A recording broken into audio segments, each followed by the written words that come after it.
Korosi merupakan proses kerusakan logam akibat reaksi oksidasi dan reduksi antara besi, oksigen, dan air sehingga membentuk karat. Pada prosesnya, besi bertindak sebagai anoda dan teroksidasi menjadi ion Fe2+. Sedangkan oksigen dalam air direduksi menjadi OH- di daerah katoda. Ion Fe2+ dan OH- kemudian bereaksi membentuk endapan karat.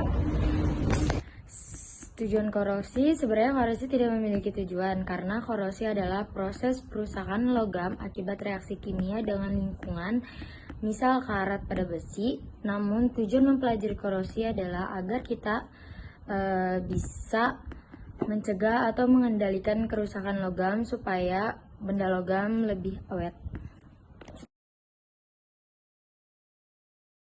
Tesisnya, jika paku besi diletakkan pada lingkungan yang berbeda seperti di udara, larutan air garam, air mentah, air matang, cuka, minyak goreng, dan larutan deterjen, maka tingkat korosi yang terjadi akan berbeda-beda.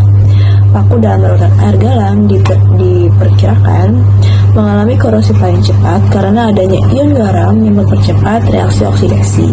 Paku dalam cuka juga cepat berkarat karena sifat asamnya.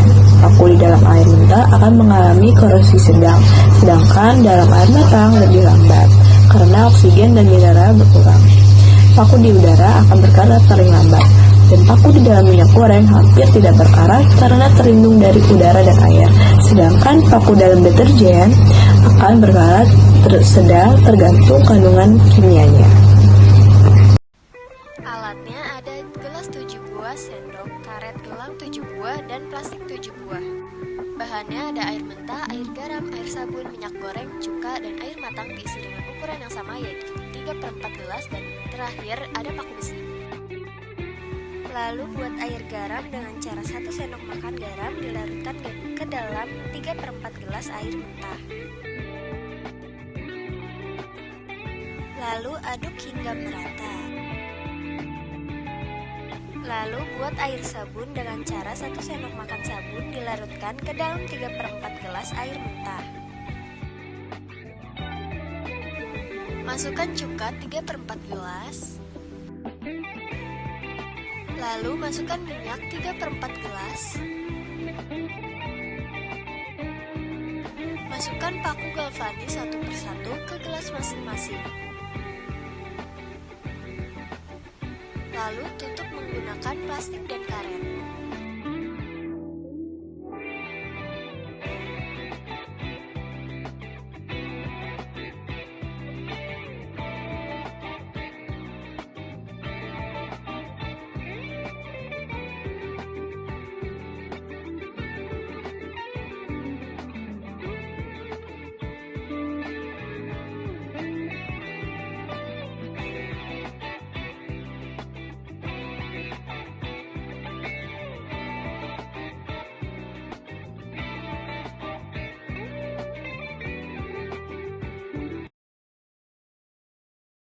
Berdasarkan hasil pengamatan hari ketiga, A. Paku besi yang paling cepat berkarat adalah pada gelas yang berisi air garam karena air garam mempercepat korosi dan karena mengandung ion-ion klorida, selmin yang mempercepat reaksi oksidasi pada besi.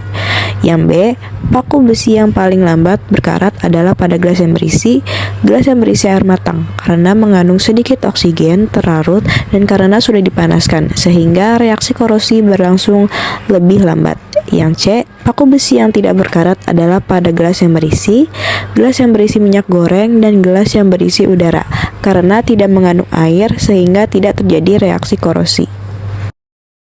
Yang kedua, berdasarkan hasil pengamatan hari ketujuh, yang A, paku besi yang paling cepat berkarat adalah pada gelas yang berisi air garam. Setelah waktu lebih lama, korosi semakin parah karena garam terus menarik kelembapan dan mempercepat reaksi elektrokimia pada permukaan besi. Yang B, paku besi yang paling lambat berkarat adalah pada gelas yang berisi air matang karena oksigen terlarut yang rendah menyebabkan proses karat berjalan sangat lambat. Yang C, paku besi yang tidak berkarat adalah pada gelas yang berisi minyak goreng dan gelas yang berisi udara karena tidak ada air dan karat tidak dapat terbentuk sama sekali.